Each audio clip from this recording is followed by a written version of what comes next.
και ειλικρινά αισθάνομαι ευτυχής που τόσο σημαντικοί άνθρωποι βρίσκεστε σήμερα μαζί μας και μας τιμάτε με την παρουσία σας. Θέλω στο σημείο αυτό και εκ μέρους όλων μας των αξιώσει να εκφράσω τη θλίψη μου και την οργή μας για την τρομοκρατική ενέργεια στον πρόεδρο του Γρηγόρη Παπαδήμου, που το θεωρούμε πλήγμα στη δημοκρατία και ευχόμαστε γρήγορη ανάρρωση και το ίδιο και τους ανθρώπους που συνόδευαν. Επιτρέψτε μου με λίγα λόγια να δώσω το στίγμα του αξιώτη, του σωματείου αξιώτης. Είμαστε ένα ενεργό κομμάτι της κοινωνίας των πολιτών, με μέλη, σκεπτόμενους και ενεργούς πολίτες, καταξιωμένους επαγγελματικά, επιστημονικά και κοινωνικά. Ένας φορέας προβληματισμού και διαλόγου, μια δεξαμενή ρεαλιστικών ιδεών και εφαρμόσιμων προτάσεων, με βασικό στόχο την προώθηση της αξιοκρατίας, της αριστείας, της διαφάνειας σε όλους τους τομείς του δημόσιου βίου και της πολιτείας. Στο πλαίσιο αυτό εντάσσεται και η σημερινή μας εκδήλωση, που μαζί με τις ιστορικές εκδόσεις Παπαζήση σκοπό έχει η παρουσίαση του νέου βιβλίου του Θοδωρή Πελαγίδη, «Μέση Γη, η επιστροφή του πολιτικού κέντρου». Και θέλω εδώ να τονίσω ιδιαίτερα ότι μας τιμά η συμμετοχή του Προέδρου της Νέας Δημοκρατίας, του κ. Κυριάκου Μητσοτάκη.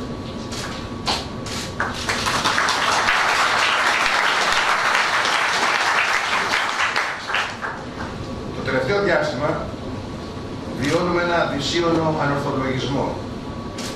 Το παράλογο να κανονικοποιείται και να γίνεται το νέο νορμάλ. Μια αποθεσμοποίηση της χώρας και, επιτρέψτε μου να πω, αξιοκρατία στο απόσπασμα.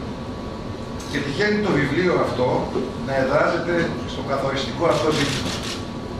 Αλλά και ο πρόεδρος της Νέας Δημοκρατίας να αναφέρεται συχνά στην αξιοκρατία ως κλειδί της κοινωνικής συνοχής και του κράτους δικαίου. Εξάλλου, με τον πρόεδρο δεν συναντιόμαστε για πρώτη φορά. Το 2014, ως Υπουργός Διοικητικής Μεταρρύθμισης και Ηλεκτρονικής Διακυβέρνησης, είχε με νόμο καθορίσει διαφανείς και αντικειμενικές διαδικασίες επιλογής και αξιολόγησης των στελεχών στη δημόσια διοίκηση. Είχε συμπεριλάβει προτάσεις του σωματείου μας και η παρουσίασή του, αυτού του νόμου, έγινε σε εκδήλωση που έκανε το σωματείο μας. Θυμάμαι, Πρόεδρε, μάλιστα ότι εκείνη την ημέρα ήταν και η μέρα ανασχηματισμού. Και ήταν μια ιδιαίτερη ημέρα και παρόλα αυτά αφιερώσατε περισσότερα από 2 ώρες για αυτό το συγκεκριμένο νόμο. Και σας ευχαριστούμε πάρα πολύ για την εμπιστοσύνη που μας περιβάλλετε. Να αναφερθώ με λίγα λόγια στο συγγραφέα. Θοδωρής Πελαγίδης, καθηγητής οικονομικής ανάλυσης στο Πανεπιστήμιο του Πειραιά και non-resident fellow του Brookings Institution. Το γνωρίζω χρόνια.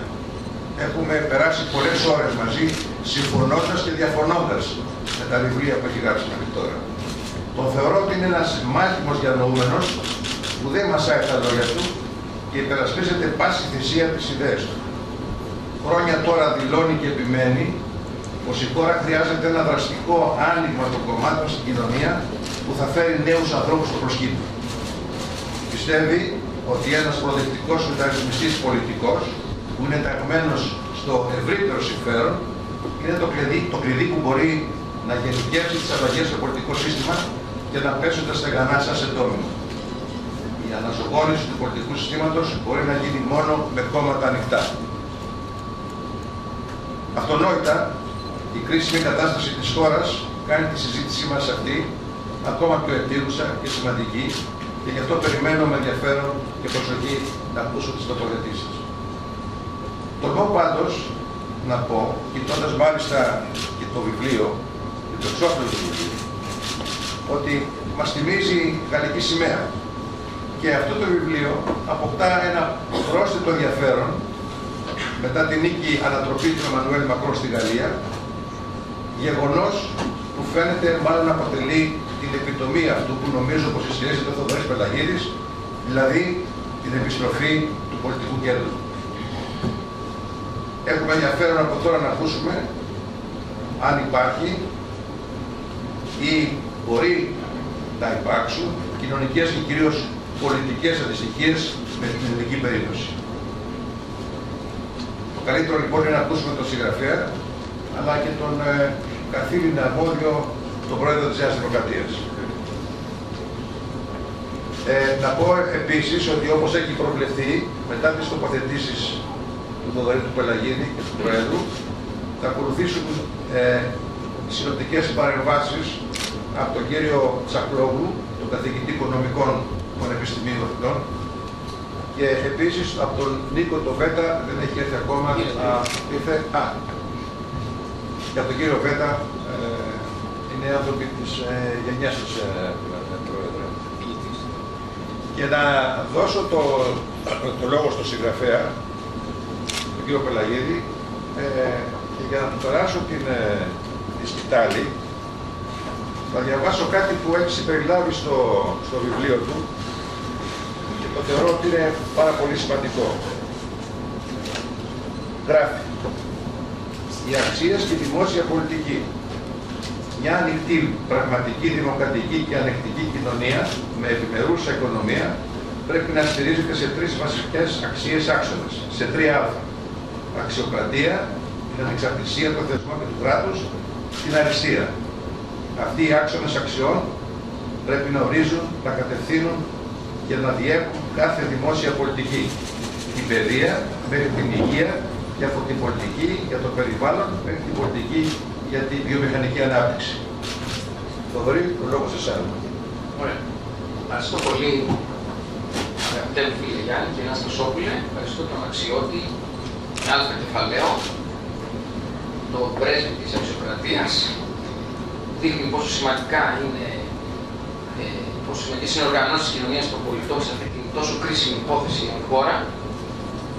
Τις εκδόσεις Παπαζήση, τις οποίες πορευόμαστε μαζί από το 1929, έχουμε γράψει πολλά βιβλία. Από το 1929 έχει γράψει ο Αργύρης και ο Τάβη. Έχει εκδώσει το βιβλίο του Κέιτς της γενικής θεωρίας, την οποία αναγαπήσαμε. Αγάπησαμε οικονομικά με την γενική θεωρία, αγάπησαμε οικονομικά με τον Τζοάν Ρόμπινσον. Αυτές είναι μεταφράσεις του 50. Οπωσδήποτε τον κύριο Πρόεδρο, που μέσα στο πρόγραμμά του, το οποίο είναι τόσο πιεστικό, βρήκε λίγο χρόνο, βρήκε χρόνο να διαβάσει το βιβλίο πραγματικά και να μιλήσει για αυτό.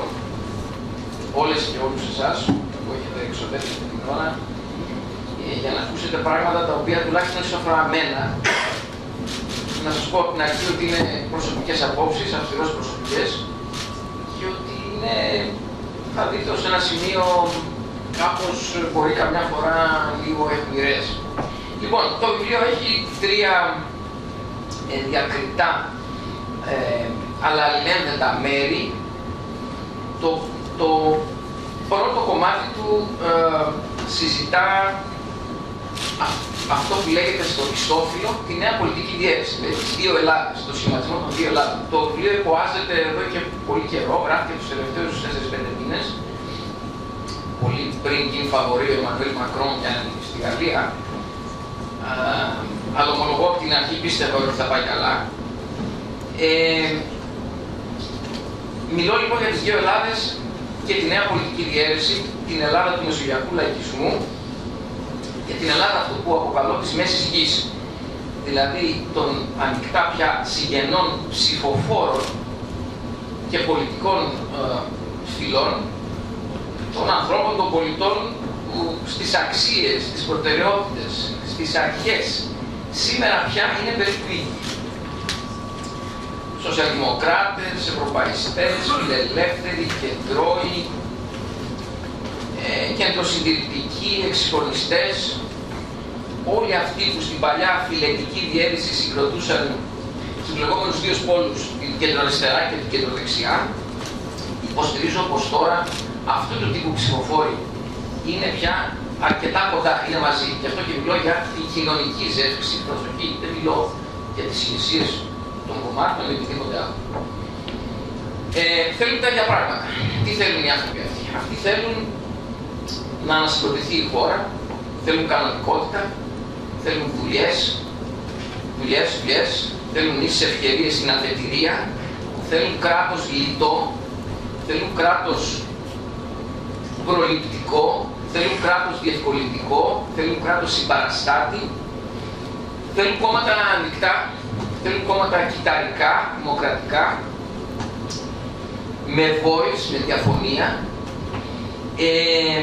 Θέλουν, όπως έχει πει και ο κύριος Πρόεδρος, κόμματα εκκλησίες. Εγώ έχω μεγαλώσει σε μια γειτονιά στη Θεσσαλονίκη, όπου υπήρχε η εκκλησία, της Αχαιροπλήτου και της Χαρκαίου. Και ξέρω ότι οι εκκλησίες είναι ανοιχτές, έχουν πολλές πόρτες και έχουν και αυλή. Και δεν θέλουν λεωφορεία με αριθμημένες θέσεις. Διότι αν οι θέσεις στην εκκλησία, τα στασίδια ήταν αριθμημένα, θα έπρεπε κάποιοι να μπουν και κάποιοι να βγουν. Επομένως, μιλώ για ένα κόμμα ανοιχτό, συμμετοχικό, κυταρικό, για ένα κόμμα που θα υπερασπίζεται σύγχρονο τα 3α, την αξιοκρατία, την ανεξαρτησία των θεσμών και την αριστεία. Αυτοί οι καλοπροαίρετοι άνθρωποι, πρέπει να πω, οι άνθρωποι της ομαλής ζωής, στην απόγνωσή τους, πριν κάποιο καιρό, πριν 2 χρόνια, πήραν με το ζόρι από μια, θα το πω, σκονισμένη γωνία, τη Νέα Δημοκρατία και την φέρουν στο προσκήνιο με την ισοκομματική εκλογή του Κυριάκου Μητσοτάκη. Αυτή η ζεύξη των κεντροφιλελεύθερων και των κεντροπροοδευτικών, ας το πούμε έτσι, γενικά ψηφοφόρων, ζητά τι ζητούν αυτοί οι άνθρωποι, περαιτέρω. Ζητούν, όχι όπως είπε κάποιος στη Θεσσαλονίκη που παρουσίασε το βιβλίο, είμαστε υπέρ της διεύρυνσης της κεντροδεξιάς.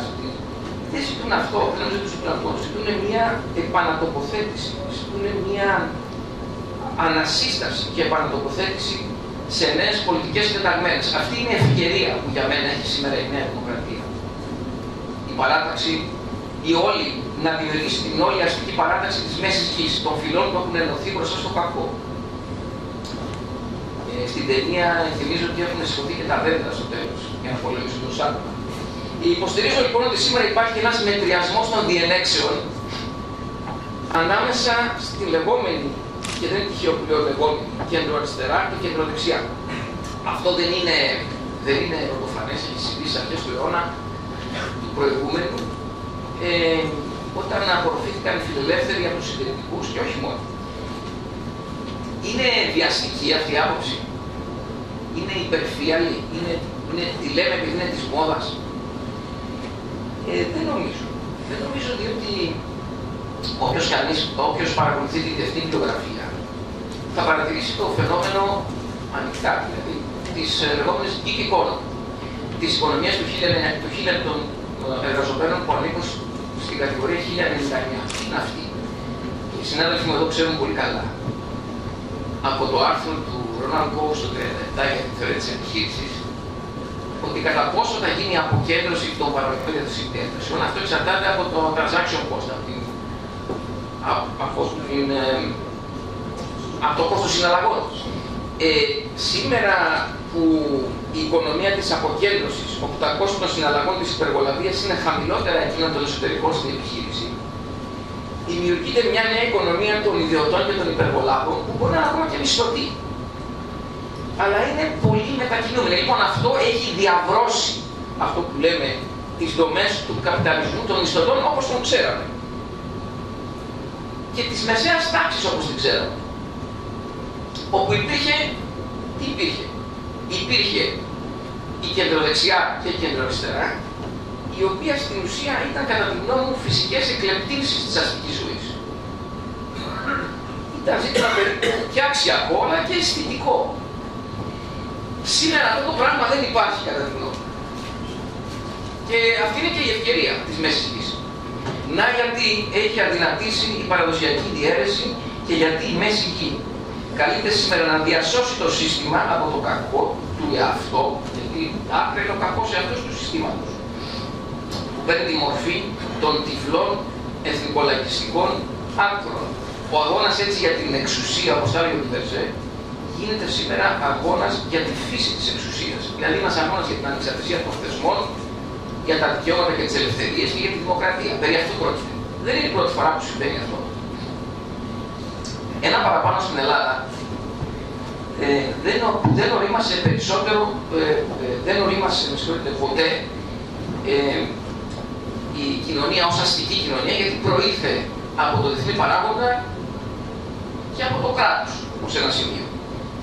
Εξού και η σημερινή προσχώρηση στο κράτος, εξού και η αδυναμία ανάπτυξη της αγοράς, παρά το γεγονός ότι είχαμε στο Μεσοπόλεμο με την κυβέρνηση Βενιζέλου και την Υπουργεία Καφαντάρη, αλλά και επί Κωνσταντίνου Καραμαλή, κυρίως στα τέλη του 50 και 60, την προσπάθεια μιας βιομηχανικής δομής σοβαρής,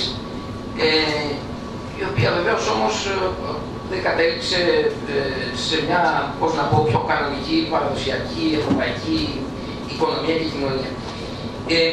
Η αριστερά-δεξιά λοιπόν στην Ελλάδα είχε έτσι ένα πάντα νόημα, πρέπει να πω, κάπως περιορισμένο, εμφυλιακό και κυρίως φιλετικό, όπως το λέγαμε με τον Μιχάλη Μητσότη το 2006. Αφού η φύση των πραγμάτων είναι δια του δύο, και αυτό το μαθαίνει κανείς στις διεθνείς σχέσεις, μαζεύεται μια ομάδα και διασπάται δια του δύο αμέσως. Υπήρχε το ΠΑΣΟΚ και η Νέα Δημοκρατία, του 1990 και το 2000. Να πω επίσης ότι η απόδειξη αυτού είναι ότι υπήρχε και πράγματι αντιρρήσεις ορισμένων πανομοιότυπη εξωτερική πολιτική. Για να μην πω και η οικονομική πολιτική, ως ένα σημείο. Εδώ όμως υπάρχει μια τομή στο θώρακα των δύο σχηματισμών. Η τομή αυτή είναι η τομή της παλιάς πελατειακής Ελλάδας των πολιτών και της αλληλικής υπηρέτησης, το trade of favors, και υπάρχουν, επιτρέψτε μου να το πω κάπως απλοϊκά, οι άνθρωποι που προσπαθούν για μια χώρα, οι προκομμένοι, καλοπροαίρετοι, που προσπαθούν για μια χώρα να τοποθετηθεί στο ευρωπαϊκό τοπίο. Τώρα που η εκλέπτυνση αυτή γίνεται πολυτέλεια με την κρίση, επανέρχεται η γραμμή αυτή της νέας πολιτικής διέρεσης που λέω, ανάμεσα στο μπροστά, ανάμεσα σε μια Ελλάδα σύγχρονη, τοποθετημένη στην ευρωπαϊκή οικογένεια, όχι Γερμανία, όχι Γαλλία, αλλά μια αξιοπρεπή χώρα με παραγωγικές δομές, μια κανονική χώρα με θεσμούς που λειτουργούν, και μια Ελλάδα της οπισθοδρόμησης και της ραχμολαγνίας και της καταστροφής. Επανέρχεται η γραμμή λοιπόν ανάμεσα στην πρόοδο και την πελατειακή πολιτική της εξαγοράς των ψήφων, να γιατί αποτυγχάνουν συνεχώς αυτές οι φοβερές απέλπιδες προσπάθειες να συγκροτηθεί η λεγόμενη κεντροαριστερά. Η κεντροαριστερά δεν μας συγκροτιέται ούτε με τους 18, ούτε με τους 35, ούτε με τους 52. Δεν μπορεί να συγκροτηθεί γιατί δεν υπάρχει κοινωνική βάση. Δεν υπάρχει. Να πω όμως και την άλλη γνώμη, ότι όπως λέει ο Ζησιούλας για την ιδιαιτερότητα και το πρόσωπο, ότι καθορίζεται αυτό από τον απέναντι. Αν δεν υπάρχει κέντρο αριστερά, δεν υπάρχει κέντρο δεξιά. Όπως την ξέρατε τουλάχιστον.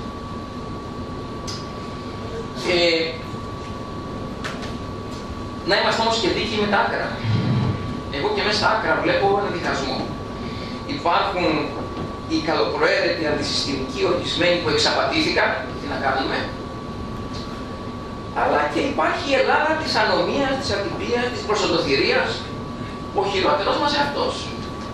Επομένως, κάποιος που θέλει να ενώσει τις δύο Ελλάδες πρέπει να λάβει υπόψη αυτό που είπε ο Μακρόν, ότι είμαι ο πρόεδρος που θα προσπαθήσω να μην δώσω κανένα excuse, καμιά δικαιολογία, έτσι ώστε οι νέοι άνεργοι, που είναι 34% στη Γαλλία, οι άντρες οι λευκοί που είναι άνεργοι, οι μικροαστοί που κάνουν τις θέσεις τους, όλοι αυτοί οι οποίοι νιώθουν πως είναι από το σύστημα παρατημένοι, να μην στραφούν ξανά στη Λεπέν και στο Μελανσόν. Τώρα όλα αυτά έχουν μια ακαδημαϊκή σημασία, έχουν μια πρακτική σημασία, γιατί περί αυτού πρόκειται. Ποια πρέπει να είναι η πηξίδα της όλης αστικής παράταξης της Μέσης Γης, των ανθρώπων που ενώνονται για πρώτη φορά βρίσκονται τόσο κοντά στις αξίες, στις αρχές? Ποια θα πρέπει να είναι η πηξίδα, ποια θα πρέπει να είναι η θεωρία? Νομίζω ότι οι μετριοπαθείς κεντροφιλελεύθεροι και οι μετριοπαθείς κεντροπροοδευτικοί, αυτές οι δυνάμεις, έχουν μπροστά τους μία λύση που λέγεται πραγματισμός. Πρώτα απ' όλα να πω κάτι, μια-δύο παρενθέσεις. Ο Κωνσταντίνος Καραμαλής, η πολιτική του καταγωγή από το 1942, η πολιτική του πρόθεση, αλλά και της πράγμαση η πρώτη μεταπολιτευτική κυβέρνηση ήταν αρκετά κεντρώα.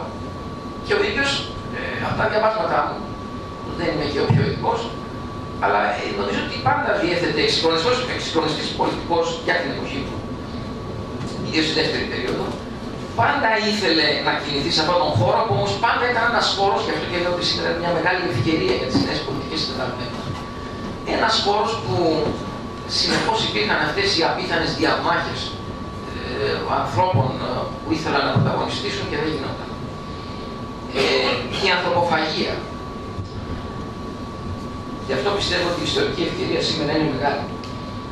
Στο δεύτερο μέρος λοιπόν του βιβλίου, θέλω να πω ότι η πηξίδα της Μέσης Γης είναι ο φιλελεύθερος προοδευτικός πραγματισμός. Αυτό που ονομάζω εγώ. Δηλαδή, άσπρη γάτα, μαύρη γάτα, πρέπει να πιάσει τα ποντίκια. Ποια είναι τα ποντίκια? Οι δουλειές, τις ευκαιρίες, η κανονικότητα, οι επενδύσεις, οι εξαγωγές. Να σηκωθεί ο άνθρωπος το πρωί, να πάρει ένα κουλούρι και να πάει στη δουλειά του. Είναι τόσο απλό. Και βασίζεται λοιπόν στην ιδέα, είναι η οικονομία ηλίθια. Κάποια πράγματα έχουν λεχθεί πριν 30 χρόνια, είναι πάντως επίκαιρα. Και για να γίνει αυτό, πρέπει την επόμενη φορά ο επόμενος πρωθυπουργός να ενώσει τη διχασμένη χώρα. Αυτό δεν πρέπει να το ξεχνάμε. Γιατί είναι πάρα πολύ σημαντικό. Φτάσαμε πριν 2 χρόνια σε μια κατάσταση εκπληκτικά με το αντισυνταγματικό, παράνομο και φεδρό δημοψήφισμα του καλοκαιριού του 2015. Φτάσαμε σε μια κατάσταση ως χώρα, ως έθνος, πολύ δυσάρεστη. Ο πραγματισμός, θέλω να πω, ότι θέτει την οικονομία απολύτως, και θέλω να το προσέξετε αυτό, αγαπητές και αγαπητοί, σε πρώτο πλάνο. Λέω στο βιβλίο ότι δεν υπάρχει δημοκρατία, δεν μπορεί να υπάρξει δημοκρατία χωρίς ευημερία. Είναι ισχύει αυτό που λένε, ότι μας ενδιαφέρει μας η οικονομία, θέλουμε να έχουμε μια καλή δημοκρατία. Δεν υπάρχει αυτό, δεν μπορεί να υπάρξει δημοκρατία χωρίς να υπάρξει μια μεσαία τάξη που θα σταθεί, οι οικογένειες, οι δουλειές, όλα αυτά που έχουμε πει πιο πάνω. Ο πραγματισμός στην οικονομία σήμερα είναι ένας νέος τρίτος δρόμος. Δεν είναι ο εξυγχρονισμός με αφεντικό το κράτος, ο διευθυνόμενος εξυγχρονισμός της δεκαετίας του, επιτρέψτε να πω, του 90 και λίγο μετά. Αλλά βασισμένος στην εφαρμογή των αρχών του συναγωνισμού, της αξιολόγησης, της αξιοκρατίας στα δημόσια αγαθά, στις δημόσιες πολιτικές, μια λογική αποδοτικότητας και στόχευσης. Μιλάμε για έναν θετικό, μετριοπαθή, φιλελεύθερο προοδευτικό πραγματισμό, με ένα μεικτό πραγματισμό δηλαδή, που περιλαμβάνει ως πρωτεύοντα στοιχεία την οικονομική αποδοτικότητα, τη διεθνή ανταγωνιστικότητα. Ναι, η χώρα πρέπει να επιβιώσει. Οτιδήποτε και αν θέλει να κάνει στο κοινωνικό κράτος, πρέπει πρώτα η πίτα να υπάρχει και να αυξηθεί. Είναι αυτονόητα πράγματα. Θετικά μέτρα για την εμφάνιση των επενδύσεων, των ξένων επενδύσεων και των εξαγωγών, που είναι οι πρώτες πηγές ζήτησης του ΟΗΕ. Πια σήμερα. Την ενθάρρυνση ανάλυση του επιχειρηματικού ρίσκου, την προαγωγή της καινοτομίας και της βαροπένης έρευνας και γενικότερα την πολιτική που προάγει τη λογική της πράξης και της πρακτικής. Στο τρίτο μέρος του βιβλίου, και τελειώνω με αυτό, έχω αυτά και στα πλαίσια της εκπόνησης του προγράμματος, που έχω εδώ και το κεφαλή των αντιπρόεδρων, του Διευθύνη Πρωθυπουργού κ. Κασιδάκη. Υπάρχουν μια σειρά ζητήματα όπου θα διαβάσετε τους εκδοτές το βιβλίο σας μπροστά. Την απασχόληση, την αγροτική οικονομία, τη φορολογία, τα σχολεία, τα πανεπιστήμια, τις επενδύσεις. Θέλω μερικά πράγματα να πω μόνο. Το πιο χρήσιμο από όλες είναι η απασχόληση. Αν μιλάμε για πραγματισμό, πρέπει να πούμε ότι κάτι πρέπει να πούμε συγκεκριμένο, έτσι δεν είναι? Ωραία λόγια λένε πολύ. Πρώτο πράγμα είναι η ενθάρρυνση της οικογένειας που εργάζεται. Η οικογένεια που εργάζεται. Και η αύξηση της απασχόλησης των νέων και των γυναικών. Δεν μιλάμε καθόλου, μην μιλάμε λίγο για τις γυναίκες, έχει σημασία. Εδώ χρειαζόμαστε υποδομές φύλαξης των παιδιών και των ηλικιωμένων, παιδικούς σταθμούς με ωράριο σε αρμονία με τις ανάγκες των γονιών. Προσέξτε, είναι πολύ σημαντικό. Θέλουμε φορολογικά κίνητα στο θέμα αυτό, για τα οποία θα μιλήσω τώρα αμέσως. Άλλο μέτρο είναι η μαθητεία με κίνητρα ή και υποχρεωτική μαθητεία για επιχειρήσεις με κάποιο μέγεθος. 3 με 6 μήνες μειωμένες δραστικά εισφορές και ειδικός κατώτατος μισθός. Έχουμε στο Πανεπιστήμιο Πειραιώς, για παράδειγμα, κάθε χρόνο 30-40 άτομα που μένουν σε επιχειρήσεις μέσα από τη μαθητεία της ναυτιλιακής. Είναι σημαντικό, είναι πάρα πολύ σημαντικό.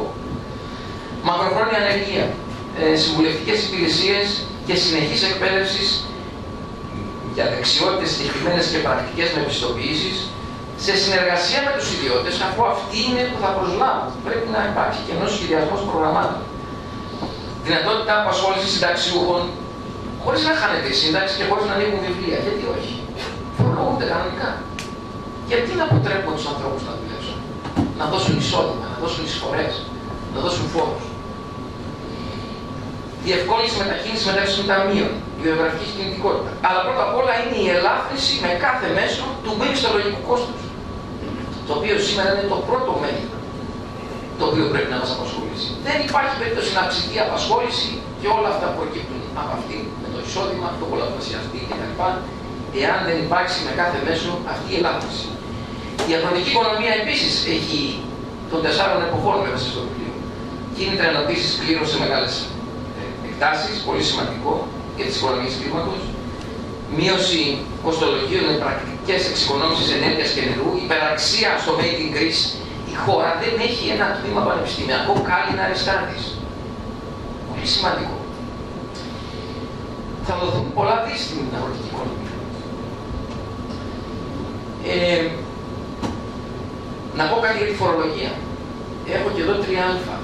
Έχω αιμορρή με τα 3α. Αισθάνομαι ότι η Ελλάδα πρέπει να γίνει ένα ομόλογο των 3α. Φορολογική απλοποίηση. Μπορεί να γκρινιάξουν μερικοί, αλλά φορολογική ασυλία και φορολογική ανώτατη όροφη. Τι σημαίνουν αυτά? Στο βιβλίο έχω ένα παράδειγμα μαζί με τον Μιχάλη. 2 συντελεστές. Είναι ενδεικτικό, δεν χρειάζεται να το. 2 συντελεστές 15 και 30% με το αφορολόγητο όπως είναι σήμερα 5.500 και μετά τις 44. Η εισπραξιμότητα αυτού θα φτάσει τα 11 δις αντί για τα 9. Αυτό που με ενδιαφέρει όμως και που δεν έχει γίνει και στη διαπραγμάτευση, γιατί η Ελλάδα, όπως ομολογεί και το IMF, έχει μεγάλο πρόβλημα δημογραφικό, άρα και ποιότητας παραγωγικών τελεστών. Ωραία. Έχουμε τη φορολογική πολιτική που είναι φορολογική πολιτική κινήτρων. Δεν είναι πρακτική φορολογική πολιτική. Διαφορετικά δεν είναι πολιτική, είναι κάτι άλλο. Είναι τιμωρή. Τι σημαίνει αυτό? Σημαίνει ότι αν έχουμε 5.000 αφορολόγητο, πρέπει να δώσουμε στην οικογένεια που έχουμε επί της μεσαίας τάξης που παλεύει κάθε μέρα με τις γιαγιάδες και τους παππούδες και τα 2 παιδιά, ένα αφορολόγητο 1.000 και 2-3 χιλιάδες για τα 2 παιδιά. Γιατί όχι? Αυτό μπορεί να έχει κόστος που μπορεί να μας επαναφέρει από τα 11 στα 9 δις όσο εισπράττουμε σήμερα. Αλλά πρέπει στη διαπραγμάτευση αυτό κάποιος να το πει και να το διεκδικήσει. Γιατί αφορά την ανάπτυξη της χώρας.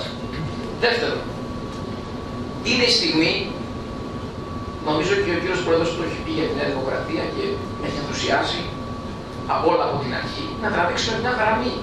Πρέπει να τραβήξουμε μια γραμμή. Υπήρχε συνενοχή του κράτους και των ιδιωτών στην ατυπία, να πω και στην διαφθορά, εντάξει, και στην παραοικονομία. Αγόραζες ένα σπίτι, υπήρχαν οι υπαίθριοι, το αγόραζες και πήγαινες και πλήρωνες σε συμφωνία με το κράτος στην ουσία.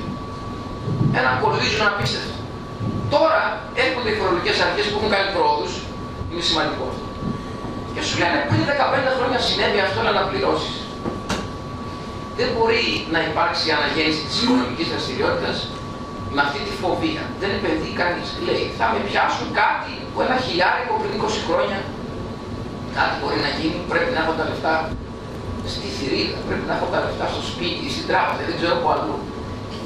Η οικονομία έχει ανάγκη φορολογικής ελάφρυνσης και χρηματοδότησης. Είναι 2 πράγματα που πρέπει να μας απασχολούν σαν αιμονές. Οι ηλικιωμένοι επίσης πρέπει να έχουν αντιμετώπιση πάνω από τα 67-70. Δεν είναι ίδιο το φορολόγητο. Δεν μπορεί να είναι το ίδιο για ανθρώπους που έχουν πάρει σύνταξη 53 χρονών και κάποιοι που είναι 73. Δεν γίνεται, είναι λάθος κίνητο. Και τρίτον, ειδικές ομάδες, όπως οι άγαμες μητέρες. Τραβάμε τη γραμμή λοιπόν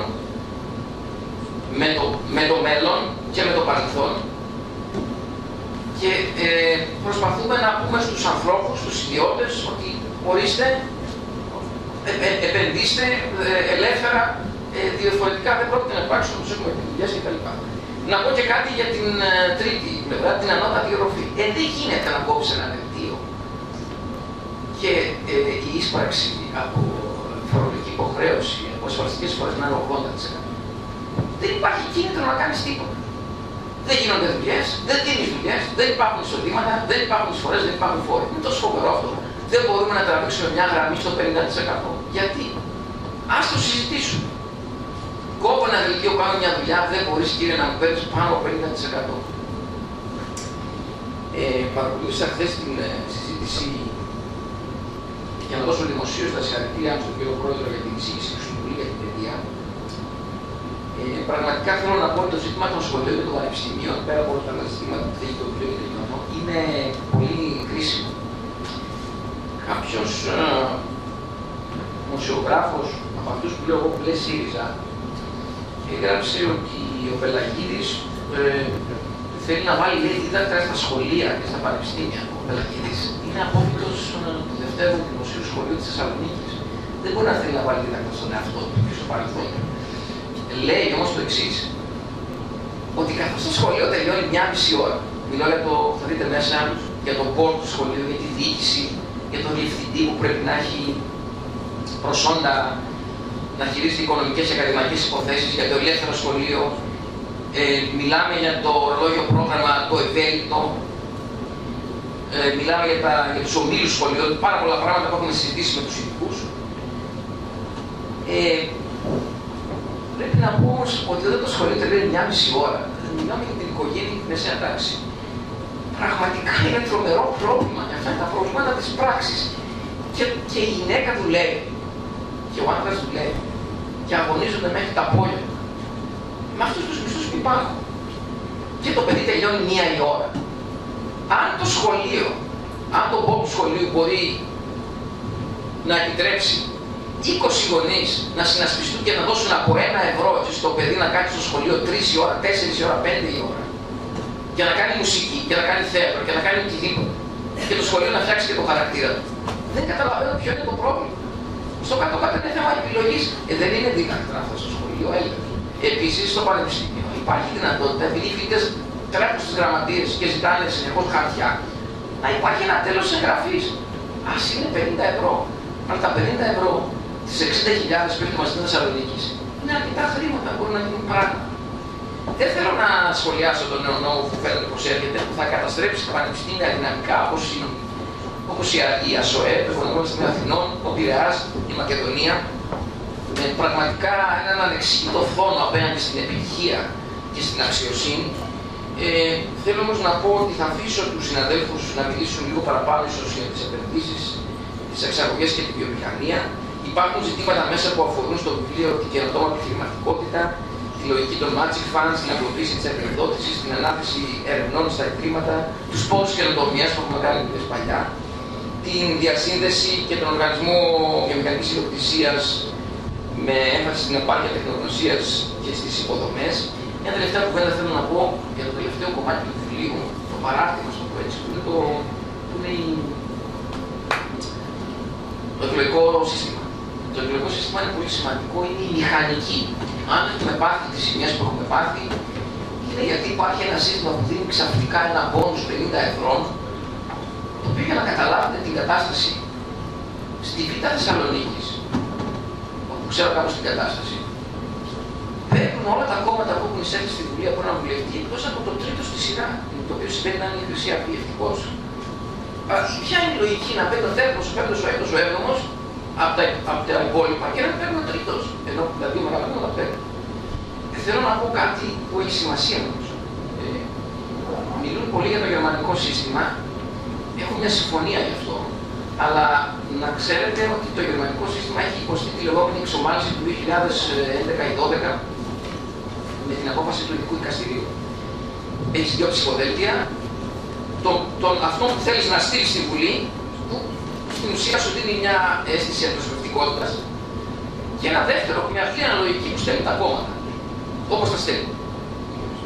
Όμως, η εξομάλυνση που υπάρχει είναι ότι αναλόγως των ποσοστών του δεύτερου χαρτιού, προστίθενται μάλλον βουλευτές, οι οποίοι βρίσκονται ως επιλαχόντες των κομμάτων που φαίνεται να μην έχουν τη δύναμη, σύμφωνα με την ψήφο την προσωπική, ανάλογα με την ψήφο του τα κόμματα.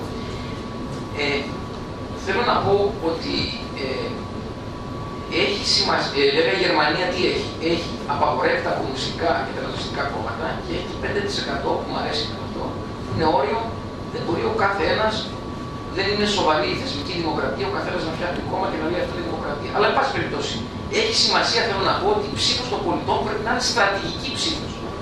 Εδώ, κύριε, πρέπει να ψηφίζουμε ποιος θα κυβερνήσει τη χώρα. Όχι αν θέλουμε αυτός μας φαίνεται καλός να είναι εκεί και ο άλλος να είναι καλός και όλοι μαζί μετά να αφήσουμε να συνεργαστούν. Να συνεργαστούν σε μια χώρα που έχει τη θεσμική αδυναμία. Είναι πάρα πολύ δύσκολο και επικίνδυνο και στην πρώτη περίπτωση που θα μας, νομίζω, πρέπει να δοθεί η ευκαιρία, ένα σύστημα πιο χωρίς την ίσως την γερμανική εξομάλυνση θα μπορέσει να συνδυάσει και την αντιπροσωπευτικότητα, αλλά κυρίως και τη διάθεση που πρέπει να υπάρχει για στρατηγική επιλογή από την πλευρά του ψηφοφόρου. Συγγνώμη που άρχισα λιγάκι, νομίζω παρουσία του βιβλίου, ίσως να αφήσω και ένα σημείο για όλους τους πρόεδρους και τους συνάδελφους.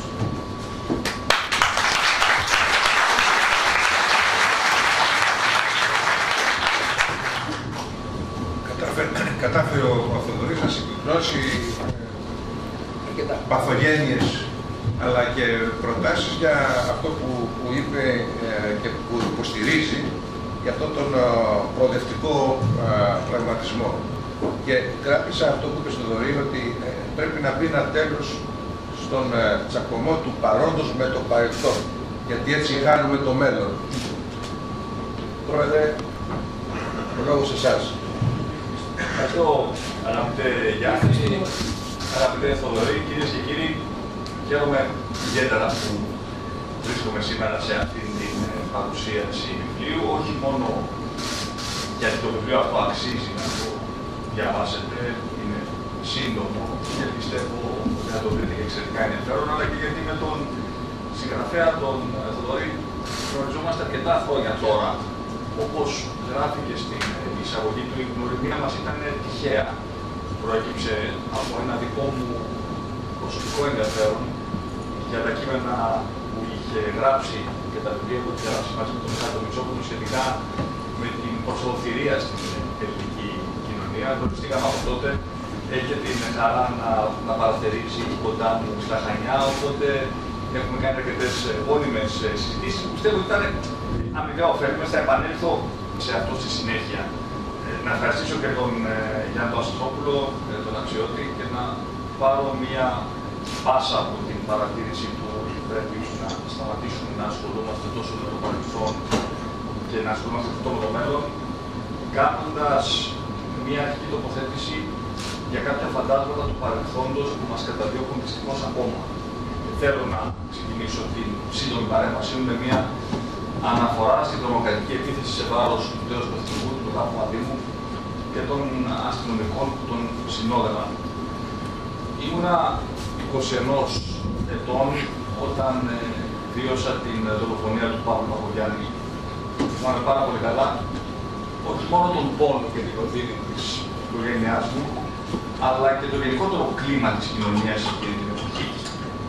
Θυμάμαι και την παρέμβαση του Κωνσταντίνου Μητσοτάκη τότε στη Βουλή, σπασμένη φωνή και με δάκρυα στα μάτια, είπε ότι χρέος μας εκείνη την ώρα ήταν να σταθούμε όλοι όρθιοι και να προστατεύσουμε τη δημοκρατία και τους θεσμούς της. Η παρέμβαση αυτή είχε χειροκροτηθεί τότε από το σύνολο του πολιτικού κόσμου, συμβολίζοντας την ενότητα εκείνης της εποχής απέναντι στο φαινόμενο της τρομοκρατίας. Αυτό χρειαζόταν η χώρα τότε, σε μια ταραγμένη εποχή, και το ίδιο οφείλουμε να κάνουμε και σήμερα. Να σταθούμε αποφασιστικά απέναντι στην τρομοκρατία, αλλά και απέναντι στις αντιλήψεις που την τροφοδοτούν. Και να μην αφήσουμε την κρίση της δημοκρατίας, της οικονομίας, να εξελιχθεί σε κρίση δημοκρατίας και τελικά σε μια ηθική κρίση. Το τέρας της τρομοκρατίας δυστυχώς δυναμώνει ξανά και νέα αυγά του φλιδιού εποάζονται. οι διασυνδέσεις με το ποινικό έγκλημα είναι πλέον ομολογημένες και η συντεταγμένη πολιτεία οφείλει να συντρίψει, επαναλαμβάνω, να συντρίψει την τρομοκρατία με κάθε επιχειρησιακό τρόπο και προφανώς με την απαιτούμενη αποφασιστικότητα. Και λυπάμαι που θα το πω, αλλά τα συμπαθητικά λόγια δεν ακούνε πια. Χρειάζεται αποτέλεσμα. Και μέχρι στιγμής δυστυχώς τα δείγματα γραφής που έχω δει από την κυβέρνηση είναι τα αντίθετα από αυτά που απαιτούνται. Για εμάς τους βουλευτές, αλλά και για την ελληνική κοινωνία, όσους παρακολουθούν τουλάχιστον τα τεκτενόμενα στη Βουλή, είναι νοπές ακόμα.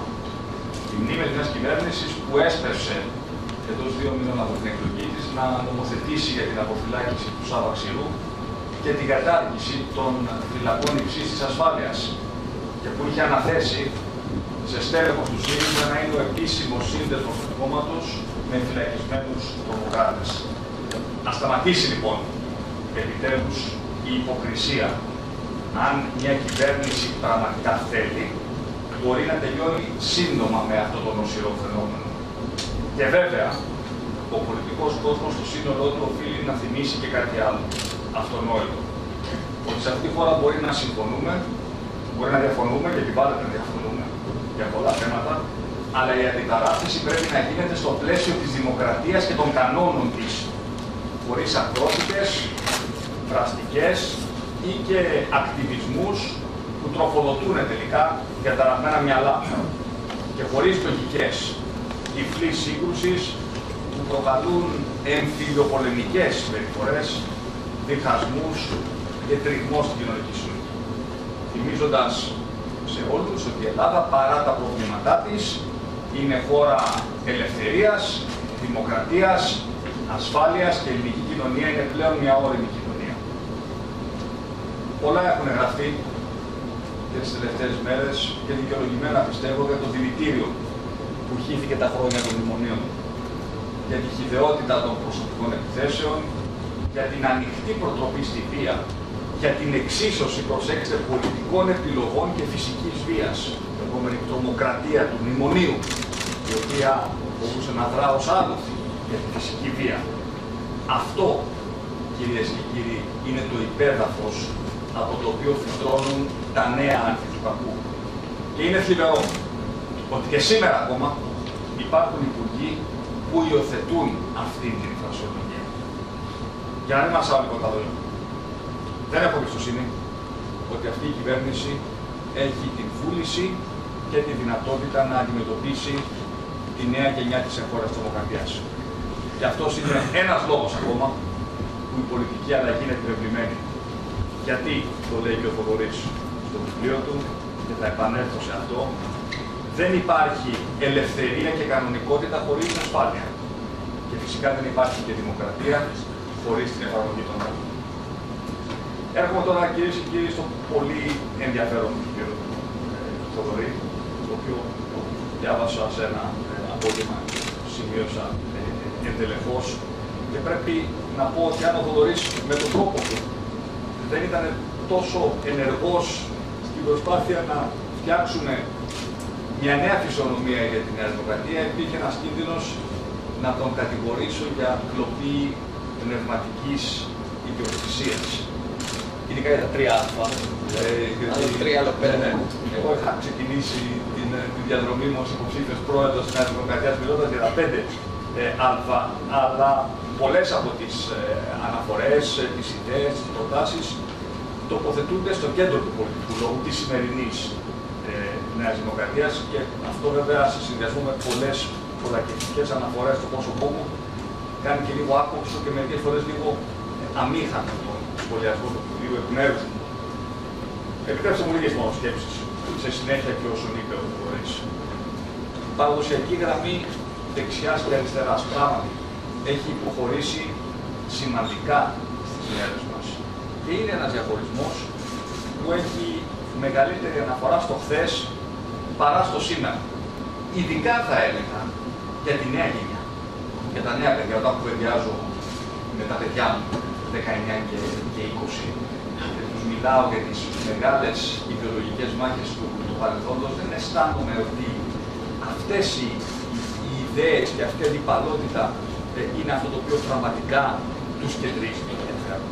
Γιατί στην πραγματικότητα και σήμερα στην Ελλάδα, και στην Ελλάδα, όχι μόνο στην Ελλάδα, διεξάγεται μια μεγάλη σύγκρουση σε δύο διαφορετικούς κόσμους. Μεταρρυθμιστικές δυνάμεις της δημιουργίας, της ελευθερίας, της κανονικότητας, της υπευθυνότητας και από την άλλη λαϊκιστικά μορφώματα δημαγωγίας και συντηρητισμού. Τι είναι η διαχωριστική γραμμή σήμερα στην χώρα? Και η αποστολή της Νέας Δημοκρατίας, ενός παραδοσιακού κόμματος που εξακολουθεί να κρατά τον ιδεολογικό του πυρήνα, είναι να ενώσει τις δημιουργικές δυνάμεις του τόπου, διαμορφώνοντας ένα κλίμα δημιουργικής αλλαγής. Έχω μιλήσει συχνά για την Ελλάδα που ξυπνάει νωρίς, την Ελλάδα που εργάζεται, την Ελλάδα που προσπαθεί κόντρα στις συγκυρίες. Διότι κάτω από την επιφάνεια, κάτω από το ραντάρ, πίσω από τη μιζέρια, την ανέχεια, την κρίνια, γίνονται εξαιρετικά πράγματα σε αυτή τη χώρα. Σε πολλά επίπεδα, στο επίπεδο των επιχειρήσεων, στο επίπεδο των μη κυβερνητικών οργανώσεων, στο επίπεδο του δημοσίου, εξαιρετικούς δημόσιους υπαλλήλους, οι οποίοι κόντρα στη συγκυρία επιλέγουν να πράττουν και όχι να γκρινιάζουν. Ίσως να εκφράσουν την Ελλάδα αυτό που θέλουν, να πάρουν τις τύχες της χώρας στα χέρια τους και όχι απλά να παραπονιούνται για την κακοτυχία που μας έτυχε.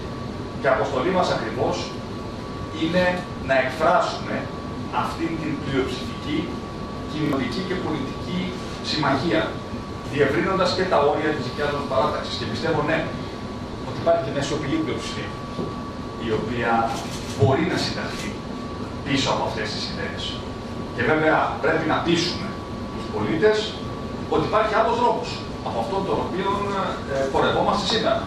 Διότι έχουμε ένα δικό μας σχέδιο εξόδου από την κρίση και ως μία απάντηση στον συνολικό αφορισμό, λίγο πολύ όλοι τα ίδια θα κάνετε, λίγο πολύ όλοι το ίδιο είστε, είτε γιατί όλοι είστε υπεύθυνοι γιατί βγήκατε από τη μήτρα της μεταπολίτευσης, την οποία έχουμε στιγματίσει ως το μεγαλύτερο δεινό της χώρας, είτε διότι δεν έχουμε περιθώρια ελιγμών, διότι οι πολιτικές των μνημονίων είναι τόσο ασφυκτικές, ώστε δεν μας επιτρέπουν στην ουσία καμία ευελιξία πολιτικής και οι δύο απόψεις αυτές είναι εσφαλμένες. Υπάρχει λοιπόν ένας άλλος δρόμος που περνάει μέσα από τις ιδέες που παρουσιάζει ο νωρίς στο βιβλίο του, την έμφαση στην ιδιωτική πρωτοβουλία, στις επενδύσεις, στις θέσεις εργασίας, αλλά για να μπορέσουμε να πορευτούμε αυτόν τον άλλο δρόμο, υπάρχει μία απαραίτητη προϋπόθεση. Και αυτό είναι ότι πρέπει να νικήσουμε, πολιτικά να νικήσουμε, εκείνες τις δυνάμεις που επιδιώκουν σταθερά την κοινωνική διαίρεση. Και γι' αυτό και στεκόμαστε με εμφατικότητα, με πολύ μεγάλη αυστηρότητα, αλλά και με τεκμηριωμένο λόγο, απέναντι στη συνολική αντίληψη που πρεσβεύει η σημερινή κυβέρνηση. Πιστεύω ότι είναι μια αντίληψη που στο επίπεδο των αξιών ευτελίζει τελικά κάθε έννοια ατομικής, ηθικής και συλλογικής αξιοπρέπειας. Είναι μια αντίληψη που συχνά ευνοεί τον κοινωνικό αυτοματισμό ως μέθοδο κοινωνικής αντιπαράθεσης. Είναι μια αντίληψη η οποία τελικά καταλήγει και νομίζω ότι επιδιώκει την καχεκτική συμμετοχή των πολλών. Δεν θέλει αυτή η κυβέρνηση πραγματικά ενέχους πολίτες.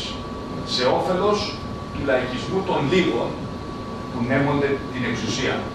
Και η μάχη την οποία εμείς καλούμαστε να δώσουμε ως Νέα Δημοκρατία και στην οποία καλούμε όλους τους δημιουργικούς πολίτες να συνδράμουν, είναι μια μάχη τελικά κόντρα στην ολιγαρχία της μετριότητας και της δημαγωγίας.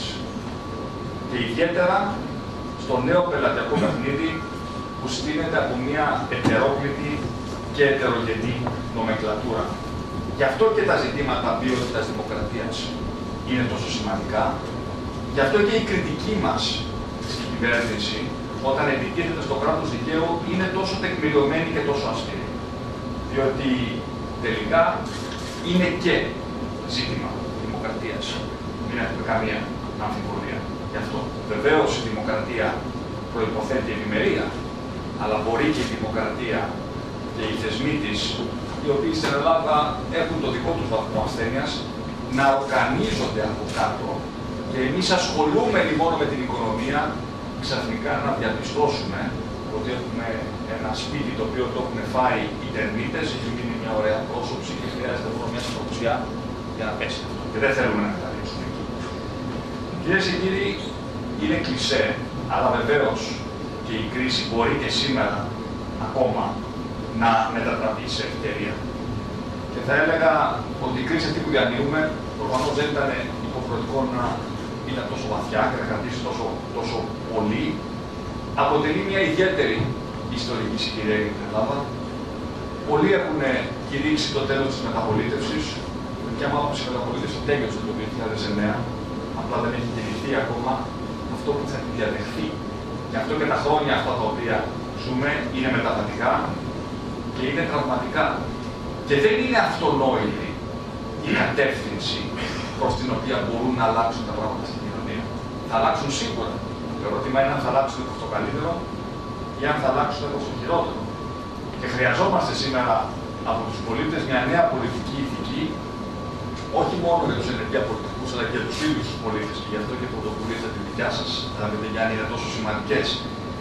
Ποια θα είναι η αντίληψη και η όσμωση που θα κυριαρχήσει από την σύγκρουση της κοινωνίας με μια σκληρή, θα λέγαμε μια στεγνή εποχή. Θα υπάρχει τελικά προοπτική και ελπίδα για τους πολλούς.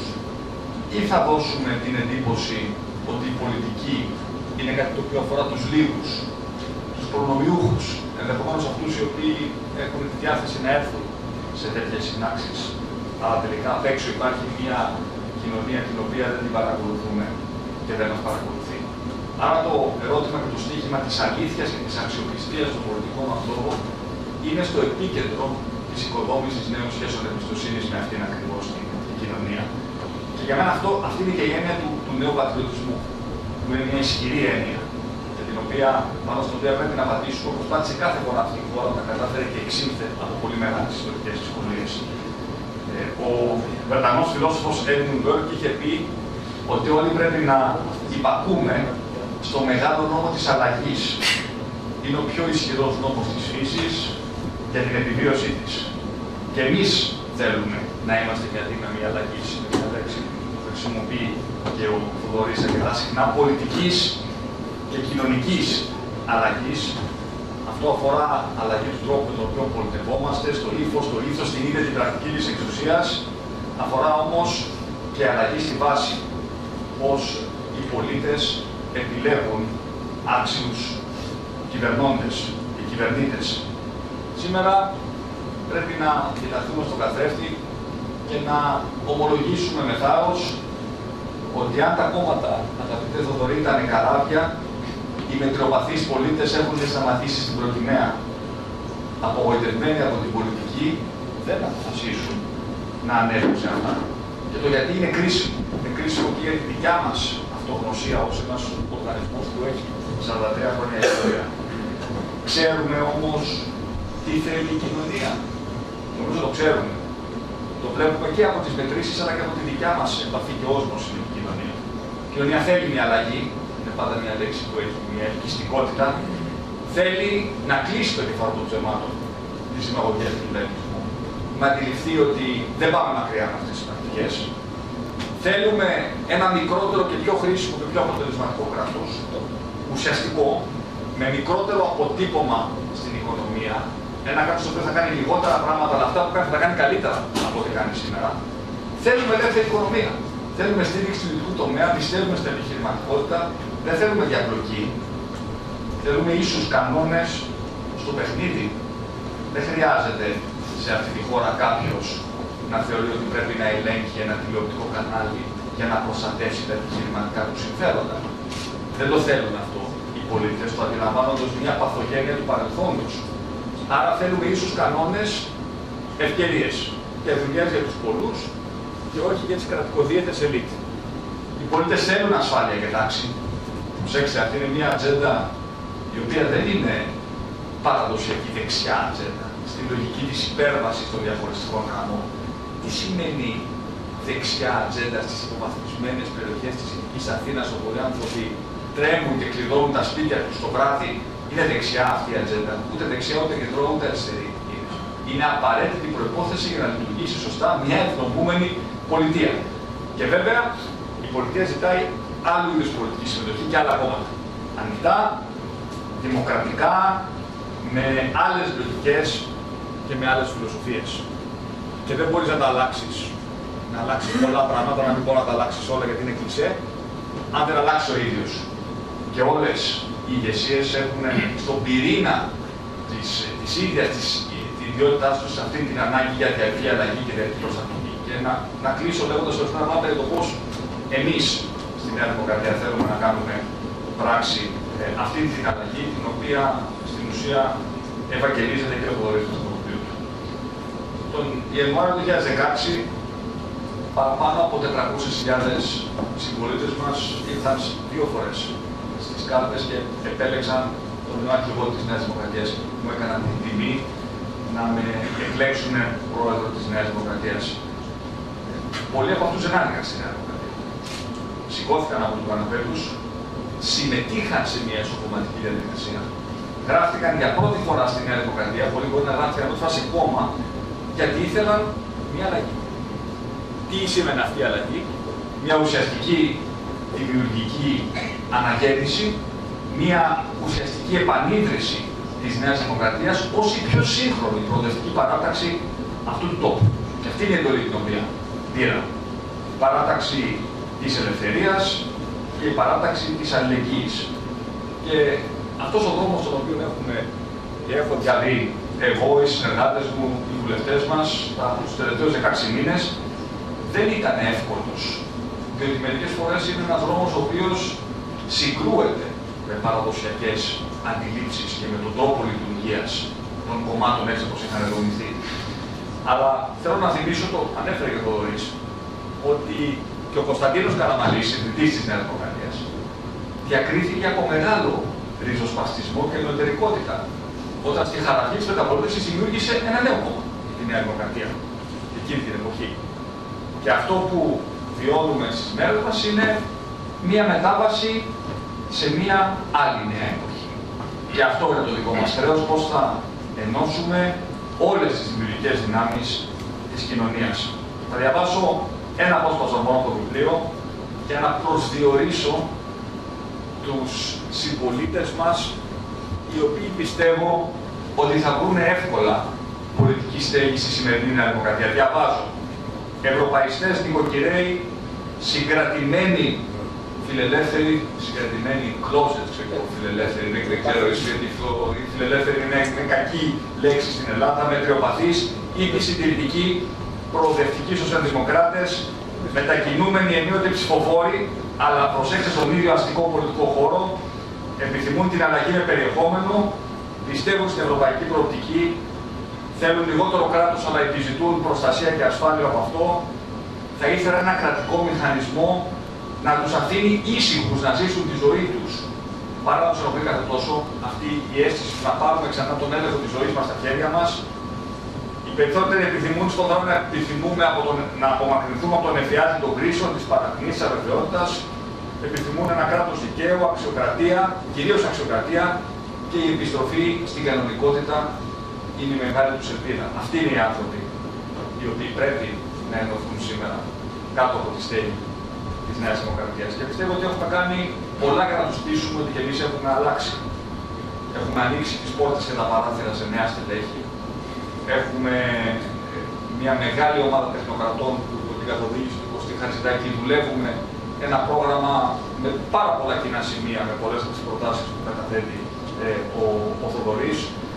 Έχουμε καινοτομήσει σημαντικά με την πρωτοβουλία του Πολιτικού Μητρώου που λέμε για πρώτη φορά στους πολίτες μας ελάτε να αξιολογηθείτε αξιοκρατικά και είμαστε ανοιχτοί να σας αξιοποιήσουμε και να σας αξιολογήσουμε γιατί όχι και αν θέλετε να είστε υποψήφιοι βουλευτές. Δεν θέλουμε ένα κόμμα λεωφορείο με αριθμημένες θέσεις, θέλουμε ένα κόμμα που ο καθένας μπορεί να διεκδικήσει την πρόοδο μέσα στο κόμμα με βάση τις ίδιες τις δυνατότητες του και τη δουλειά του.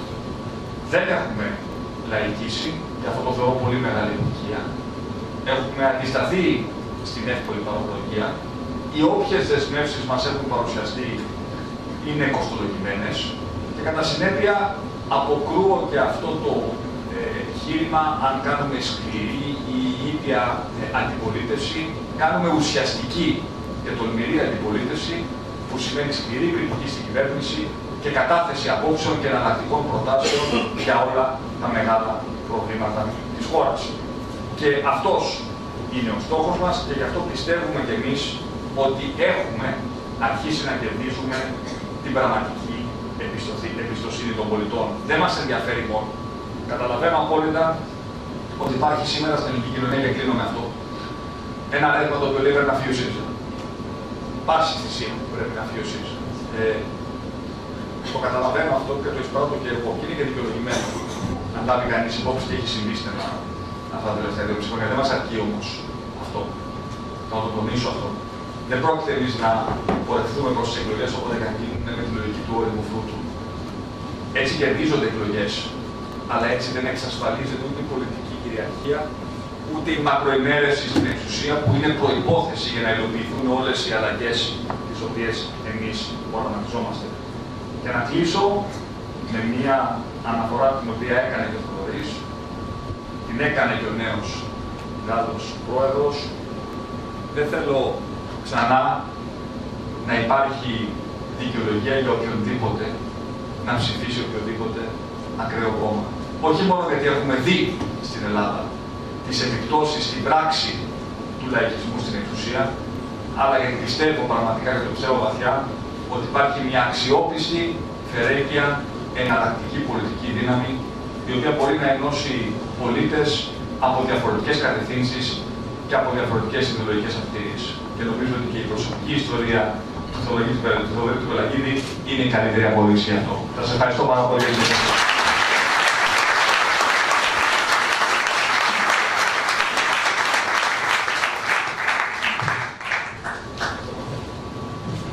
Αν μου επιτρέπετε, κύριε Πρόεδρε, να πω το εξής. Όλα αυτά τα οποία μας αναφέρετε, τα κάνουμε γιατί, όχι γιατί μας τα επιβάλλουν, αλλά γιατί εμείς τα θέλουμε. Γιατί η κοινωνία το θέλει, το ζητά. Και ο Θοδωρής είχε αναφέρει σε ένα βιβλίο του ότι μήπως ήρθε η στιγμή της τροφής.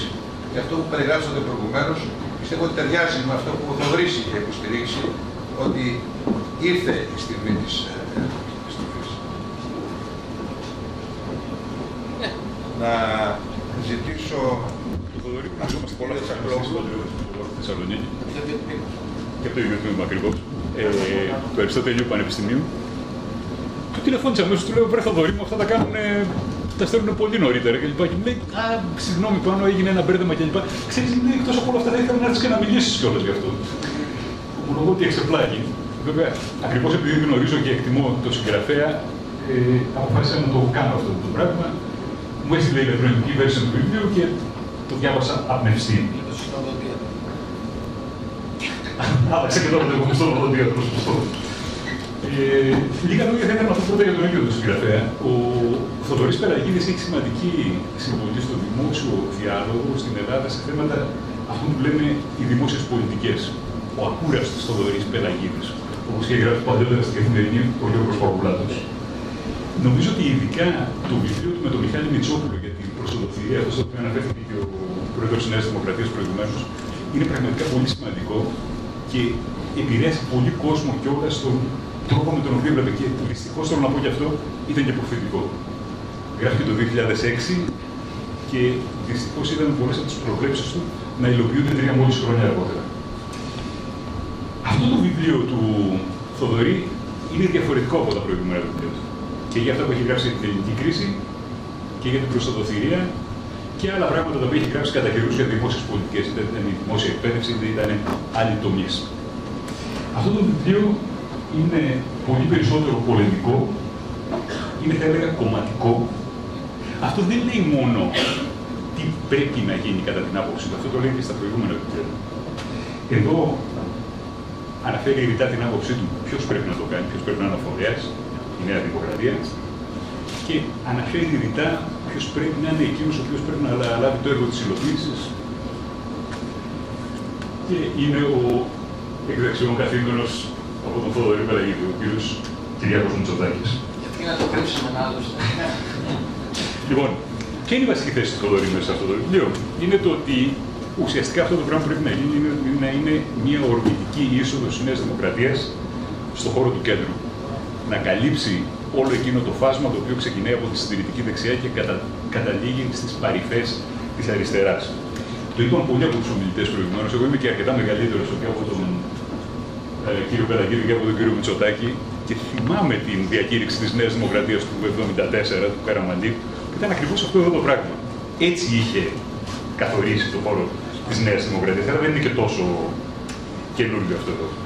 Το πρόταγμα του Θοδωρή στο βιβλίο του είναι ότι αυτό που μας χρειαζόμαστε είναι κάτι πραγματικά εξυγχρονιστικό. Ίσως απαγορευμένη λέξη για πολλά ακροατήρια σήμερα, αλλά αυτό το πράγμα το οποίο προτείνει είναι μια συνολική αλλαγή τόσο στην κοινωνία όσο και στην οικονομία. Ο πυρήνας του επιχειρήματός του τι είναι? Λιγότερο αλλά καλύτερο κράτος, απελευθέρωση των δυνάμεων της ιδιωτικής πρωτοβουλίας, αυτονομία, αξιολόγηση αλλά και λογοδοσία στο δημόσιο τομέα, πραγματική ισότητα ευκαιριών αλλά και στήριξη στα πιο αδύναμα μέλη της κοινωνίας. Αυτό το οποίο αναφέρθηκε επανειλημμένα περί αριστείας δεν είναι κάτι το οποίο έρχεται από μόνο του, είναι απόρρια αυτών των 5 παραγόντων. Και νομίζω πραγματικά ότι αυτό δύσκολα θα διαφωνήσει με αυτά τα προτάγματα κάποιος που είναι στο ακροατήριο, υποθέτω εδώ πέρα μέσα. Και θα τολμούσα να πω ότι και από τους περισσότερους και παλιούς ψηφοφόρους του ΣΥΡΙΖΑ, που σήμερα μπορούν να νιώθουν απογοητευμένοι, περισσότεροι θα τα δεχόντουσαν αυτά τα πράγματα αυτά, ακόμα και αυτό που είπα περί ιδιωτικής πρωτοβουλίας, λιγότερου κράτους και το καθεξής. Το ενδιαφέρον στην πρόταση του Πελαγίδη είναι ότι προχωρά σε μια καταγραφή μέτρων πολιτικής που μπορούν να στηρίξουν την παραπάνω πρόταση. Δηλαδή δεν είναι μόνο ότι ξέρετε, αυτά είναι τα πράγματα τα οποία είναι να κάνουμε, αλλά το πώς θα το κάνουμε θα το δούμε αργότερα. Είναι αλήθεια το ότι στο κομμάτι του το οποίο αναφέρεται σε συγκεκριμένα νέα, σε άλλα είναι περισσότερο αναλυτικό, σε άλλα ήταν περισσότερο περιγραφικός. Θα τολμούσα να πω ότι σε κάποιες περιπτώσεις κάνει υπερτίμηση των προσδοκομένων ωφελιών, ενώ σε αρκετές περιπτώσεις κάνει υποτίμηση των δυνητικών αντιδράσεων των οποίων υπάρχουν σε πολλά τέτοια μέτρα. Αλλά όπως και να το κάνουμε, τα προγραμματικά μανιφέστα πάντα έτσι είναι. Αν πάω τώρα λίγο στον τομέα της οικονομίας, για τον οποίο θα ήθελα να πω 2-3 πράγματα παραπάνω, ο Θοδωρής ξεκινάει από μια διαπίστωση την οποία τη συμμερίζομαι απόλυτα. Το μεγάλο πρόβλημα το οποίο έχει αυτή τη στιγμή η οικονομία μας δεν είναι το χρέος. Είναι η ανάπτυξη. Όλες οι κρίσεις χρέους στην ιστορία δεν λύθηκαν από τον αριθμητή. Από τον παρονομαστή λύθηκαν. Εκεί είναι που πρέπει να επικεντρώσουμε όλη την προσπάθειά μας.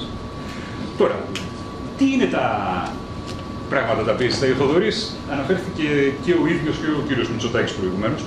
Πρακτικά αυτό που ζητάει είναι έναν επιτελικό και ρυθμιστικό ρόλο του κράτους. Να φύγει το κράτος από την παραγωγή. Το δεύτερο είναι μικρότερη φορολογία, αλλά σε ευρύτερη βάση. Και κάτι το οποίο δεν υπόθηκε εκεί πέρα είναι αυτό το πράγμα το οποίο έχει αρχίσει επιτέλους να γίνεται αντιληπτό στην κοινωνία μας, ότι αυτό το οποίο χρειαζόμαστε για τις επενδύσεις είναι φορολογικά κίνητρα. Όχι, δώσε και εμένα θείο. Θα οδηγηθούμε και πάλι σε κουφάρια βιομηχανικά όπως οδηγηθήκαμε για πολλά χρόνια μέχρι τώρα. Το τρίτο πράγμα το οποίο ζητάει είναι την παροχή δημοσίων αγαθών. Τι είδους δημοσίων αγαθών τώρα? Υπάρχουν 2 είδη τα οποία εντοπίζει ο Θοδωρής μέσα. Το πρώτο είναι τα αγαθά που θα παρασχεθούν κατά προτεραιότητα στους πλέον αδύναμους από τους συμπολίτες μας. Και το δεύτερο είναι εκείνα τα αγαθά τα οποία έχουν πάρα πολύ μεγάλες οικονομικές ή κοινωνικές εξωτερικότητες. Σε κάποια από αυτά αναφέρθηκε προηγουμένως ο Θοδωρής, αναφέρεται πιο αναλυτικά μέσα και σε πράγματα όπως είναι η υγεία και το καθεξής. Αλλά χαρακτηριστικό παράδειγμα ήταν ίσως αυτό που είπε για τους βρεφονιπιακούς, για τους παιδικούς σταθμούς και το καθεξής. Τώρα, ιδιαίτερη έμφαση βάζει και πολύ καλά κάνει κατά τη γνώμη μου, δηλαδή στην οικονομική θεωρία τις τελευταίες δεκαετίες. Παλιότερα, αν πηγαίναμε, ας πούμε, για παράδειγμα, όλος ο κόσμος εκείνο που έδινε κυρίως έμφαση ήταν η συσσόρευση φυσικού κεφαλαίου. Τα τελευταία χρόνια εκεί που δίνεται η έμφαση είναι στο ανθρώπινο κεφάλαιο και στη γνώση. Και ένα πολύ μεγάλο κομμάτι της δουλειάς του αναφέρεται ακριβώς αυτό. Σε όλο τον τομέα της βελτίωσης του ανθρωπίνου κεφαλαίου, από θα έλεγα την προνοηπιακή ηλικία, μέχρι και εκείνα τα κομμάτια τα οποία πραγματικά δίνουν μεγάλη όθηση σε μακροχρόνια βάση. Τον ερευνητικό τον ίδιο ιστό της χώρας. Τώρα, θα ήμουν λίγο ίσως προκλητικός εκεί πέρα και θα έλεγα ότι δεν είναι, αντίθετα με τα προηγούμενα βιβλία του Θοδωρή, αυτό δεν είναι επιστημονική πραγματεία. Είναι σαφέστατα ένα πολύ υψηλό επίπεδο πολιτικό εγχειρίδιο, Αυτό μπορεί να χρησιμοποιηθεί νομίζω για δύο. Το πρώτο είναι για ένα διάλογο μέσα στη Νέα Δημοκρατία, ο οποίος ήδη έχει αρχίσει να γίνεται, αλλά και στη μάχη των ιδεών με άλλες πολιτικές απόψεις.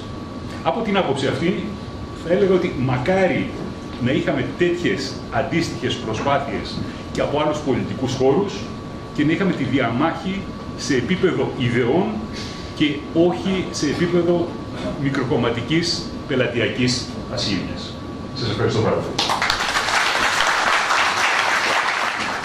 Θα ζητήσω τον κύριο Βέντα, ποιος είναι διευθυντής του ΙΟΒΕ, όπως γνωρίζετε, να κάνει τη δική του την παρέμβαση. Ευχαριστούμε.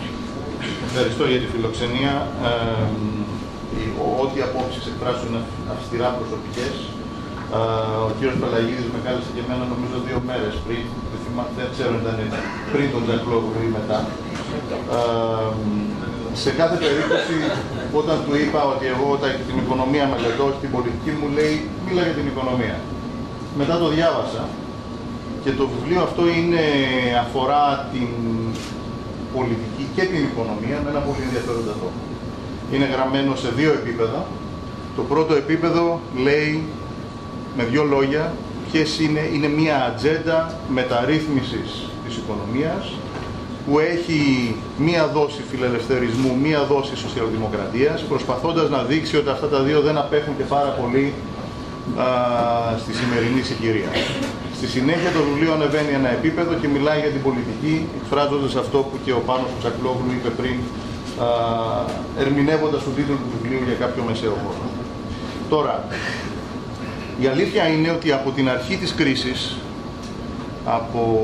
μην ξεχνάμε η χώρα βρίσκεται σε ύφεση από το 8 και βρίσκεται σε προγράμματα από το 10. Είναι ένας πολύ μακρύς χρόνος. Από οικονομική άποψη, λίγο πολύ όλοι ξέραμε τι πρέπει να γίνει. Τουλάχιστον όσοι είχαν μάτια και έβλεπαν. Τα δίδυμα ελλείμματα της ελληνικής οικονομίας μπορούσαν να λυθούν μόνο με μια συγκεκριμένη οικονομική πολιτική, η οποία θα αφορούσε τη στροφή της παραγωγής προς το εξωτερικό της χώρας και ταυτόχρονα τη μείωση της επίπτωσης της κρατικής ρύθμισης στην οικονομία. Αυτό ήταν σαφές, οικονομικά. Όλη η μάχη όμως ήταν πολιτική. Άρα θα μιλήσω για 2-3 ιδέες, χωρίς να κουράσω ελπίζω, για θέματα τα οποία είναι οικονομικά αλλά έχουν και μια πολιτική χρειά. Ένα πρώτο ζήτημα έχει να κάνει με το εξής. Πού βρισκόμαστε αυτή τη στιγμή οικονομικά και άρα όποιος κυβερνά τι θα έχει να διαχειριστεί. Η σωρευτική ύφεση είναι πάνω από 25% από το 8. Ταυτόχρονα, εάν δει κανείς πού βρίσκεται το πραγματικό κατακεφαλήν εισόδημα στη χώρα μας σήμερα, εάν το μετρήσουμε το 2016, βρισκόμαστε ακριβώς το 2000. Όχι πιο πίσω. Βέβαια θα μου πείτε νιώθαμε πολύ πιο άσχημα πέρσι από ό,τι νιώθαμε το 2000. Τι συνέβη? Πολλά συνέβησαν, αλλά αυτό κάτι επίσης μας λέει. Εάν ο κύριος Παλαγίδης έπαιρνε ένα μολύβι και ζωγράφιζε το κατακεφαλήν πραγματικό εισόδημα, υπάρχει μια σχεδόν τέλεια γραμμή που με τον ίδιο ρυθμό που φουσκώνει από το 2000 μέχρι το 2008 ξεφουσκώνει από το 2008 μέχρι το 2016. Το οποίο σημαίνει εκτός των άλλων χρήμα μπήκε, χρήμα βγήκε. Ενδιαμέσως τι έκανε η πολιτική για να αλλάξει τη δομή της οικονομίας? Όχι πάρα πολλά. Λίγα πράγματα σε σχέση με το μέγεθος του έργου. Και τώρα βρισκόμαστε όχι μόνο σε αυτή την οικονομική συγκυρία, αλλά και σε κάτι που ίσως είναι ακόμη πιο προκλητικό, που έχει να κάνει με την απασχόληση. Υπήρχε 3 βασικοί φορείς έκφρασης της απασχόλησης τα τελευταία χρόνια. Ήταν το δημόσιο, η οικοδομή και το λιανεμπόριο. Και για διαφορετικούς λόγους, κανένας από τους 3 δεν μπορεί να σύρει την απασχόληση την επόμενη δεκαετία. Άρα θα μείνουμε με 1 εκατομμύριο ανέργους? Πού θα βρεθούν αυτές οι νέες δουλειές? Θα φεύγουν όσοι μπορούν να φύγουν και θα μένουν ποιοι? Με χαμηλή παραγωγικότητα. Το έργο το οποίο υπάρχει μπροστά είναι πάρα πολύ μεγάλο. Οπότε, πώς πάει η κρίση, πώς πάμε στην κρίση? Θα προσπαθήσω να σας προκαλέσω με μία σκέψη. Μήπως η κρίση τελείωσε? Κρίση σημαίνει ότι βρίσκεσαι σε μετάβαση από κάτι που είχες πριν σε κάτι καινούριο. Μήπως όμως το σημερινό εισόδημα είναι αυτό το οποίο μας αρμόζει όσον αφορά την παραγωγικότητα και την ανταγωνιστικότητά μας? Δηλαδή, εάν μείνουμε αυτοί που είμαστε και αν μείνουμε έτσι όπως είμαστε, γιατί να θεωρούμε ότι μας ταιριάζει ένα υψηλότερο επίπεδο εισοδήματος? Αυτή είναι μια αρκετά δύσκολη σκέψη, το οποίο μεταγενέστερα σημαίνει ότι για να μπορέσει να δημιουργηθεί νέα απασχόληση και νέο εισόδημα, πρέπει να γίνουμε περισσότεροι και πρέπει να γίνουμε κάπως αλλιώς. Διότι η πρόκληση είναι πάρα πολύ δύσκολη. Η πολιτική, όπως την καταλαβαίνω εγώ ως ένας απλός οικονομολόγος, πάντα ήταν διαχείριση ορίων. Ποιοι είναι μέσα σε ένα κύκλο, ποιοι είναι οι απέναντι και τι χωρίζει τους μεν από τους δε. Και προσπαθείς να πάρεις όσο περισσότερους, να τους πείσεις να συμμαχίσουν.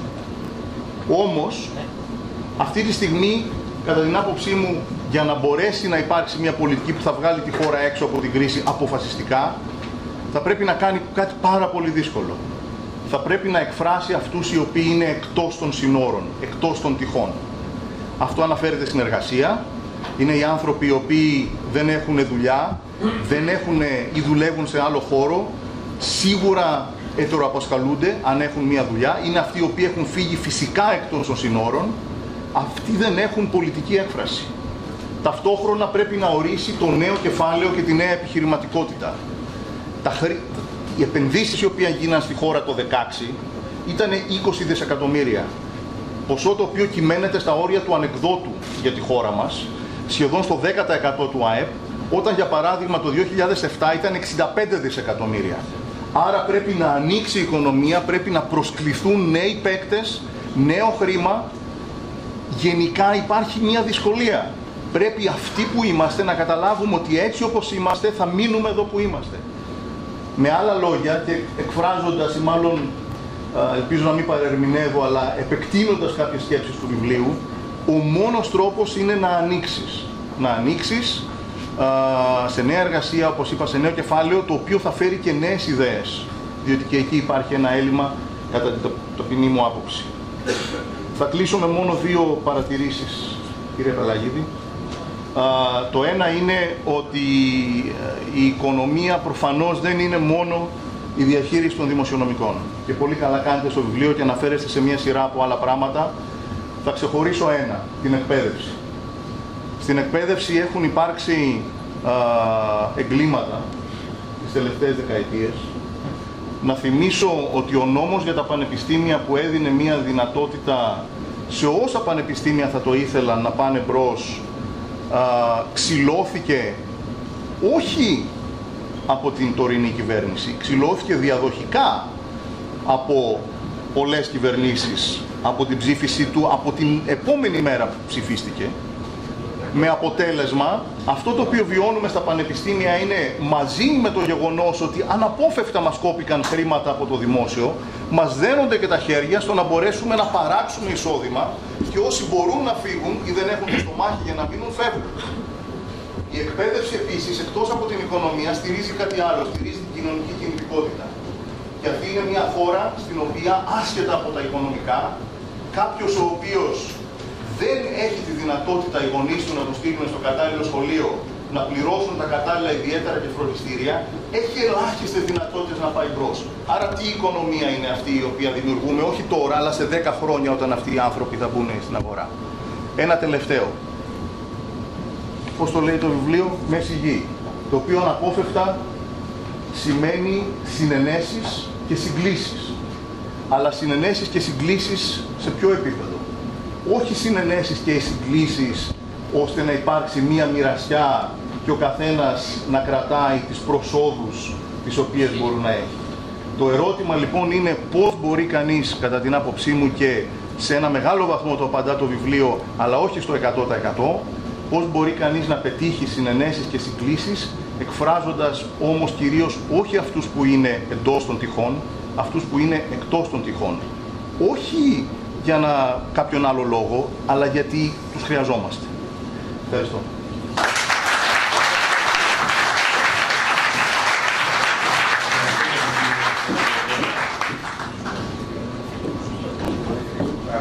Να κρατήσουμε απλώς τη λέξη του φίλου του συνάδελφου του Νίκου, δράση να γίνονται περισσότερο και καλύτερα. Ποιος πρόεδρος πρέπει να φύγει από το τέλος?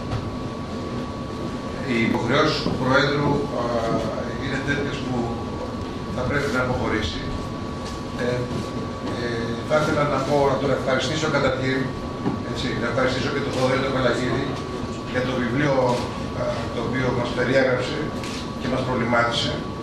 Να πω, Πρόεδρε, ότι σας φιλοξενήσαμε σαν Υπουργό, στον Αξιώτη, σας φιλοξενούμε σαν Πρόεδρο της Νέας Δημοκρατίας και ευελπιστούμε να σας φιλοξενήσουμε και σαν Πρωθυπουργό. Σας ευχαριστώ πάρα πολύ.